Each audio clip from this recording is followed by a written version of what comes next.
Welcome to Miss Kalia Vlog.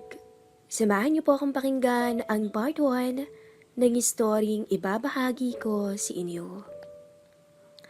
Sa isang barangay sa Maynila ay naninirahan ang mag-anak ni Ruben. Si Ruben ay isang security guard sa isang pribadong kumpanya sa Makati. May itsura naman si Ruben. Hindi siya poging-pogi, hindi rin naman pangit. Makisig ang kanyang katawan dahil mahilig siyang magbuhat ng bakal sa isang gym malapit sa kanilang bahay. Ang taas niya ay 5'9". Sa edad niyang 28 ay hindi pa rin humuhupa ang uhaw niya sa katawan kahit hindi gaanong nabiyayaan pagdating sa kama. Ang misis niya ay si Belle. Nakilala niya to 7 years ago sa probinsya. Sinuyo at niligawan niya to hanggang sa mapa-oo na nauwi din sa kasalan. Si Belle ay 26 years old, 5'4", sobrang kinis at puti dahil alagang-alaga niya ang kanyang katawan at balat. Napaka-sexy nito kahit may 2 anak na. Ang vital statistic niya ay 36, 24, 36. Maraming humahanga sa taglay na ganda ni Belle. Masayahin to at pala kaibigan. Pero kapansin-pansin na malapit sa kalalakihan si Belle. Madalas siyang nakikita ng mga lalaki ang kakwentuhan nito. Sa bahay lang naglalagi si Belle. Ayaw kasi siyang pagtrabahuhin ng asawang si Ruben, kaya nagtayo na lang siya ng maliit na tindahan. Nakasanayan na ni Belle na hindi nagsusuot ng underwears habang nasa bahay. Mas komportable kasi siya dito. Madalas ay isang duster na manipis lang ang suot niya. Dahil dito, halatang halata ang ganda ng hubog niya. Isa to sa dahilan kung bakit maraming lalaki ang tumatambay sa kanyang tindahan. Alam to ni Ruben na maraming nagkakagusto sa kanyang misis.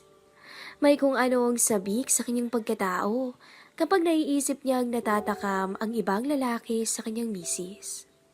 Kampante naman si Ruben na walang maglalakas loob na taluhin siya sa asawa dahil sa takot na lang ng mga to sa kanya. Madalas kasing ipakita ni Ruben ang baril niya habang nililinis to sa labas ng tindahan ng bahay. Simula nang maisuko ni Belle ang dalagang katawan sa mister, ay nagbago na to. Naging mas mahilig at agresibo na to sa kama. Halos araw-araw siyang pinagsasawaan ng kanyang mister. Hindi na siya maapakali kapag hindi siya kinakalabit ng mister tuwing gabi. Basta ang alam niya, ay nakamta na niya ang tunay na alapaap mula sa asawang si Ruben. Minsan habang nag-gym si Ruben ay nakilala niya si Paul na kasalukuyang nagbubuhat din noon. Nakakwentuhan niya to at naging kabiruan. Naikwento ni Paul na bagong lipat lang siya sa Maynila. Malapit lang ang inuupahan ni Paul kina Ruben. Pare, maulan ngayon. Painit tayo. Punta ka sa bahay mamaya, inom tayo. Sagot ko na. Pag-aaya ni Ruben. Si Paul ay 26 years old at binata. Mas mataas siya ng kaunti kay Ruben. Gwapo at batak na batak din ang katawan niya sa gym. May dugong Australian, kaya may pagkamistiso. May malaking tatuto sa braso at sa puson. Dati siyang sumasayaw sa bar at ngayon ay naghahanap ng bagong trabaho. Likas na nabiyayaan at may maipagmamalaki si Paul sa mga kababaihan dahil nga may ibang lahi ito. Kaya lahat ng babaeng natikman niya ay hindi siya nakakalimutan. Higit sa lahat ay hilig niyang tumikim ng may asawa na. Sumapit ang 8:00 ng gabi at nagpunta si Paul sa bahay ng bagong kaibigang si Ruben. Ipinakilala dito ni Ruben ang asawang si Belle. Siya nga pala, Belle. Si Paul, bago kong kaibigan. Nakilala ko siya kanina sa gym. Sambit ni Ruben. Agad namang inabot ni Paul ang kamay ni Belle para makipag-shake hand. Dama ni Paul ang lambot ng palad ng babae. Nice meeting you, Belle. Nice meeting you din, Paul. Sagot ni Belle. Habang magka-shake hands ay nagkatinginan ang dalawa. Napansin ni Belle ang kagwapuhan ni Paul. Gwapong-gwapo siya dito at malakas din ang apil. Gayon din naman si Paul. Sa isip-isip niya ay nakakaakit itong si Belle. Napansin niya agad ang masaganang harapan ng babae. Parang Ruben, ang ganda naman pala ng misis mo. Ang swerte-swerte mo naman.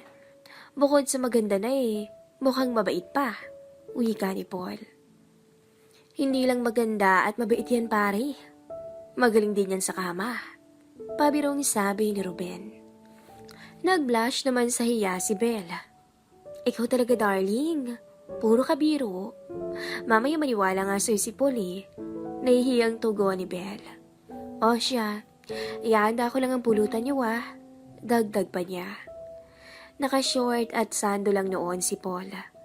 Nakalitaw ang tattoo sa kanyang matipunong braso at aninag din ang di pangkaraniwang umbok sa manipis na short na kanyang suot. At hindi ito nakaligtas sa mga mata ni Belle. Nag-umpisa ng mag-inuman ang dalawang magkaibigan. May pagkamadaldal si Paul. Makwento. Kung ano-anong topic ang napag-usapan nila. Pati mga kalokohan ni Paul sa babae ay naikwento niya sa kaibigan. Nalaman ni Ruben na maloko at babaero pala tong si Paul.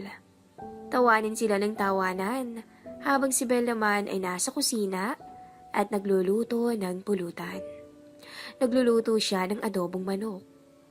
Pare, nasa ang CR niyo? Tanong ni Paul kay Ruben.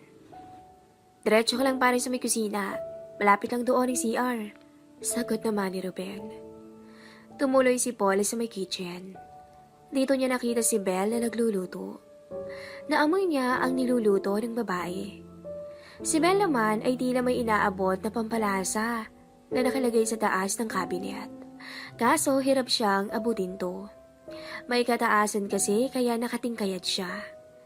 Nakita naman ni Paul si Belle na nahihirapan kaya lumapit na to at inabot ang kinukuha ng magandang may bahay.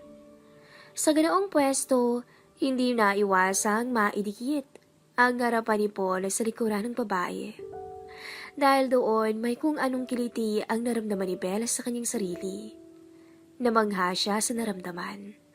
Dahil doble pala sa mister niya ang kayang ibigay ng lalaki sa kanya. Naibulong ni Belle sa sarili na, wow, grabe naman. Ibang-ibang pakiramdam na yun Hindi ganoon ang sa asawa niya. Nang maabot ni Paul ang kinukuha ay biglang humarap si Belle. Hindi naman umatras ang binata, kaya magkaharap pa rin sila sa isa't isa. Lalong nadala si Belle sa sitwasyon. Isang mahinang pigil na boses ang biglang namutawi sa bibig ni Belle. Parang biglang nawala siya sa sarili. Ang bang mo, Belle? Ang bango naman ang niluluto mo. Sabi ni Paul habang nakatingin sa magandang may bahay. Bigla namang natauhan si Belle. Naisip niyang nasa labas lang ang kanyang asawa. Natakot siyang makita sila nito na nasa ganoong ayos, kaya kumilos siya palayo kay Paul. Paul, anong ginagawa mo dito? Nahihiya ang tanong ni Belle. Makikigamit lang ako ng banyo. Kanina ko pa kasi gusto magpalabas kanina pa kasi ako nagji-jingle. Pabiro ang sagot ni Paul. Natapos ang inuman ng bagong magkaibigan. Ngunit ng gabing yon ay hindi maalis sa isip ni Belle ang bagong kaibigan ng kanyang mister na alam niyang higit na magpapabaliw sa kanya. Pilit niyang pinaglalabanan na alisin sa isip yun. Alam niyang may asawa na siya, kaya hindi pwede. Si Paul naman ay tinamaan kay Belle. Sobrang naaakit siya dito. Gusto niya tong patulan pero nahihiya siya sa kaibigan. Ayaw niyang taluhin ni si Ruben. Dumaan ang mga araw. Mas lalong naging malapit sina Ruben at Paul. Sa tuwing may pagkakataon, ay nagiinuman ang dalawa sa may bahay nila Ruben. Dahil dito, dumalas ang pagkikita ni Belle at Paul. Isang gabi, Matapos ang inuman ay bumuhos ang malakas na ulan. Paring Paul, ang lakas ng ulan sa labas eh. Kung gusto mo dito ka na matulog. Sambit ni Ruben. Mukhang malakas nga pare. O sige, dito na lang ako matutulog. Pero maliligo muna ako. Baka naman pwedeng makahiram ng towel at damit na pambahay mo pare. Sagot naman ni Paul. Bel, bigyan mo nga muna ng towel at damit si pare. Utos ni Ruben sa magandang misis. Paul, eto ang towel. Pagpasensyahan mo na yung sando at short ha. Ganyan kasi lahat ng pambahay ni pare mo. Maninipis na sira-sira. Sabi naman ni Belle bago iniabot kay Paul ang mga pinahiram na suot. Walang problema, Belle. Mas masarap ng isuot to eh. Kasi presko. Salamat ha. Pagpapasalamat ng lalaki. Makalipas ang 30 minutes, nakita ni Ruben si Paul na nahiga sa maliit na sofa. Hirap na hirap tong pagkasyahin ng sarili kasi malaking tao to. Pare, sa kwarto ka na lang namin kayo matulog. Malaki ang kama naming mag-asawa. Pwede kang mahiga dun. Pag-alok ni Ruben sa kaibigan. Pero hindi ba nakakahiya kay Bel pare? Ayos lang yun pare. Huwag kang mag-alala. Sa gitna na lang ako mahihiga. Hanggang sa nakatulog na nga ang tatlo sa iisang higaan. Mga 2:00 ng madaling araw, nagising si Belle at nagtungo sa CR. Nang makabalik sa kwarto ay bigla siyang niyakap at sinunggaban ng malambing na halik ng mister. Sandali lang darling, sandali lang, baka naman magising si Paul ay nakakahiya. Pagtutol ni Belle sa asawa. Hindi yan, tulog na tulog oh. Ano naman kung magising din siya, ginagawa naman talaga ng mag-asawang ganito kaya maiintindihan niya tayo. Hindi nagpaawat si Ruben.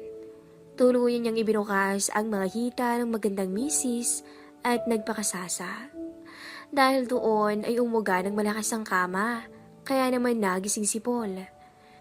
Tinabla ng gusto si Paul sa nasaksihan. Inggit na inggit siya sa paring Ruben niya at pinilit na lang niyang matulog. Nang makarating sa rurok, ang mag-asawa ay sabay silang nagtungo sa CR para mag-ayos ng sarili. Naunang matapos si Ruben, na agad namang nahiga sa may kama. Paglabas ni Belle, at akmang mahihiga na din, ay nakita niyang asawa na nakapwesto sa dati niyang pwesto sa gilid. Tulog na tulog at naghihilik pa, kaya sa gitna nilang siya nahiga. 7:00 ng umaga, naunang nagising si Ruben. Pagbangon niya ay nakita niya ang asawang si Belle at Paul, na tulog pa rin. Nakatihaya si Paul. Si Belle naman ay nakatagilid at nakayakap sa kaibigan niyang si Paul. Akala siguro nito ay ang asawang si Ruben ang kayakap. Nakadantay pa ang binti at tuhod nito na nakapatong sa harapan ng short ni Paul. Nakaramdam ng selo si Ruben, pero naramdaman niya rin na unti-unting nagising ang kanyang diwa bilang lalaki. Aaminin niya, tinablan siya ng uhaw nang makitang iba ang kayakap ng misis.